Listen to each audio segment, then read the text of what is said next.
Karamoko Dembélé devrait enfin avoir sa chance au Celtic. Après une saison horrible, le club connaît une crise interne qui aura coûté le 10e titre consécutif. L'évolution de l'effectif est un des plus gros points noirs, avec pas mal de joueurs au niveau chutant et voulant à tout prix quitter le club. Après le départ de Frimpong et son capitaine mythique, le club voit sa colonne Ayer, Edouard, Christie et Ncham demander à quitter le club, en plus des nombreuses fins de prêt et fins de contrat, décimant totalement l'effectif. La direction n'aura pas su prendre les devants en préparant la succession de joueurs déjà sur le départ depuis quelques temps et doit subir les retombées lors de cette saison, leur coûtant le titre, la tête d'un entraîneur et des supporters furieux sur le dos. L'objectif est de reconstruire et pour cette tâche, la direction a donné les clés au Guardiola d'Australie, Postecoglou, un entraîneur ayant marqué l'histoire du championnat et de la sélection australienne, venu reconstruire un effectif totalement décimé. Lui sait s'occuper de la reconstruction d'un projet, l'a déjà fait à 3 reprises et pourrait faire du Celtic son chef-d'œuvre ultime. Dans ce genre de mission, il aime s'entourer de joueurs impliqués à 100% dans le projet, quitte à se séparer de ses stars, un argument qui aura sûrement pesé lors du choix en vue de la situation du club. L'effectif doit être renforcé, le club compte sur l'argent de ses ventes mais aussi sur ses jeunes pour au moins tenir sur le court terrain. Des départs qui ont amené à recruter. Pour l'instant, pas mal de dossiers sont en cours, certains très intéressants, mais 4 joueurs ont déjà rejoint le club.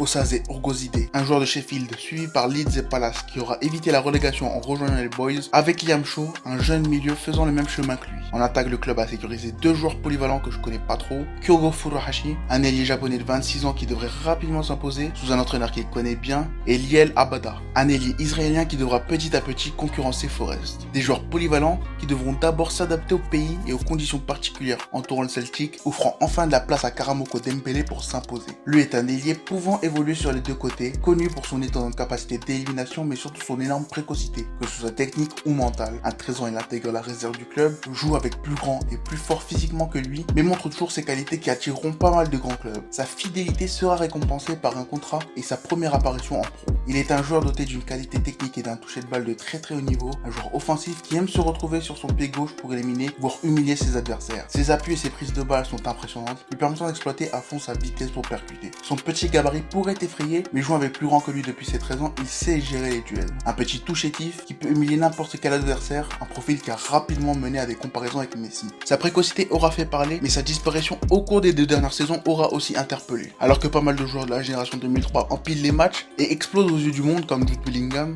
lui semble avoir du mal à passer le palier professionnel, ou tout du moins c'est ce que l'on peut croire. Son nombre de matchs se compte sur 2 mains, principalement des matchs sans enjeu réel, où Karamoko aura pourtant montré qu'il était très au-dessus de ses coéquipiers niveau talent. Cette saison, Dembélé a tenté de mettre un coup de pression au club, a exprimé son souhait de partir s'il n'obtenait pas plus de temps de jeu. Des clubs ont tenté de l'attirer en prêt, mais aucun n'aura su convaincre le joueur de quitter le club avant de revenir pour s'imposer. Son contrat prenant fin en 2022 peut aussi mener à son départ, mais dans tous les cas, on devrait enfin voir l'éclosion de Karamoko. La préparation pour la nouvelle saison a été plutôt chamboulée, des joueurs comme Forest, Julien, Furuhashi, Griffith entre autres n'auront pas pu en faire partie, et au vu du match de ce soir, on peut s'attendre à ce qu'il fasse partie des titulaires ou au moins qu'il rentre. Dans un article paru en avril dans The Athletic, un journaliste nous expliquait que le club avait 12 semaines pour se reconstruire avant d'affronter Midtjylland, que le club avait retenu des joueurs qui souhaitaient partir pour obtenir le 10e titre consécutif et devrait les vendre cette saison, quitte à leur faire perdre de la valeur vu leur contrat. Le temps perdu avec Eddie Howe ou les négociations pour les transferts d'Ayer et Edouard a sûrement plombé les espoirs de Champions League cette saison.